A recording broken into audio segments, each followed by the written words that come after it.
এই দিদি, বৃষ্টি তো জোরে শুরু হয়ে গেল।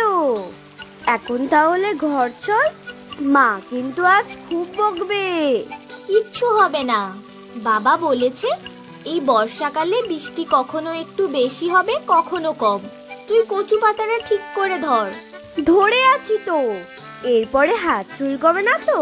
কিচ্ছু হবে না, পাশে ওই লেবু গাছটাতে লেবু হয়েছে না, লেবুর রস লাগিয়ে দেব।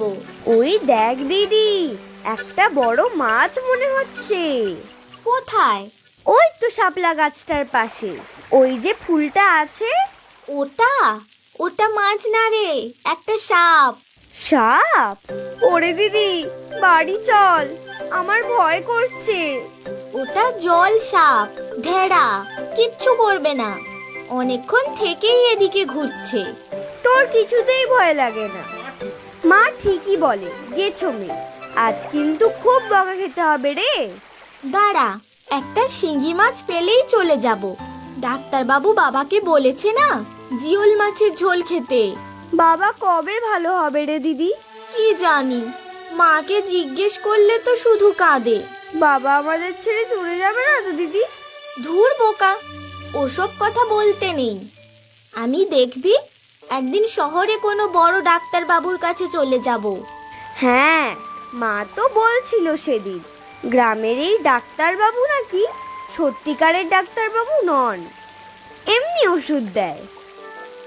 মা তো বাবাকে বলেছে সে কথা, কিন্তু বাবা রাজি হয়নি। আমরা গরিব তো, তাই বাবা বলেছে বড় ডাক্তার দেখানোর পয়সা নেই। আমরা এত গরিব কেন রে দিদি? সে আমি কি জানি, ছোটবেলা থেকেই শুনছি যে আমরা খুব গরিব, কিন্তু তাতে আমার কোনো দুঃখ ছিল না। যা খেতাম, যা পড়তাম, সবই আমার খুব ভালো লাগতো। হ্যাঁ রে দিদি, আমরা তো মজাতেই ছিলাম বল। কিন্তু বাবা অসুখে পড়া থেকেই মনে হয় আমরা গরিব না হলেই ভালো হতো। টাকা থাকলে বাবাকে বড় ডাক্তার দেখাতে পারতাম। হ্যাঁ দিদি, আমার তো কাঁদতে ইচ্ছা করছে দিদি, বাবাকে আমি খুব ভালোবাসি রে। হ্যাঁ, সে তো আমিও। দেখিস, আমি ঠিক কিছু একটা করবই। ইস, এটাও পুঁটি, চল এতেই হবে। দুটো চ্যাং আর 5টা পুঁটি, মাকে বলবো বাবার জন্য পাতলা ঝোল বানিয়ে দেবে। ঠিক আছে, চল দিদি, আমারও নাকটা সুরসুর করছে, সর্দি না হয়। চল চল, গিয়ে স্নান করে নিবি, এর মধ্যে তোরও আবার জ্বর হলে মুশকিল হবে। মা একা কতজনকে সামলাবে। হাচ্ছু। চল চল, তোর মাথায় পাতাটা ধর, আমার ভিজলে কিচ্ছু হবে না। না রে দিদি, তুইও আয়, দুজনারই হয়ে যাবে।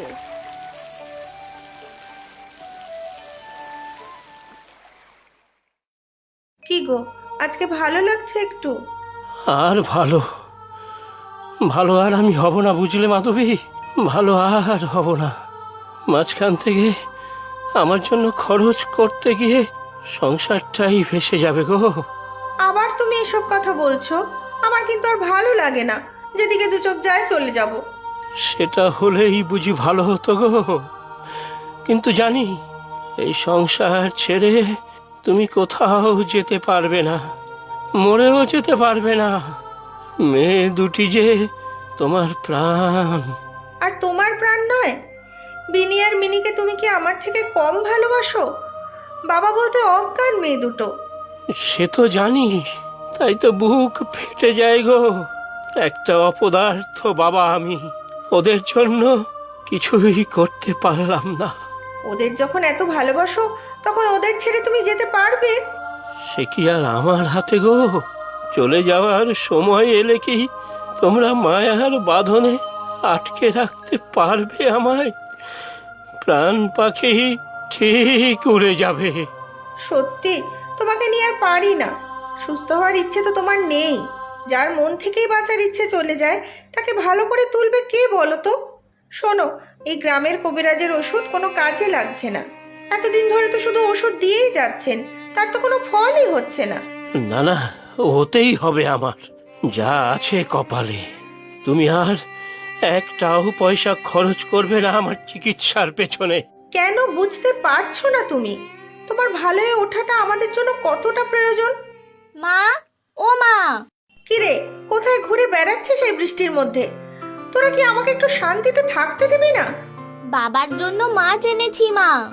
আবার ওই ডোবাটার পাশে গিয়েছিলি মা? কি দরকার মাছের? আমার তো কিছুই খেতে ভালো লাগে না। চা বারান্দায় রাখ, আমি কেটে দিচ্ছি। আমি কেটে দিই মা। কাটবি? হাত কাটিস না যেন। বোন কোথায়? মিনি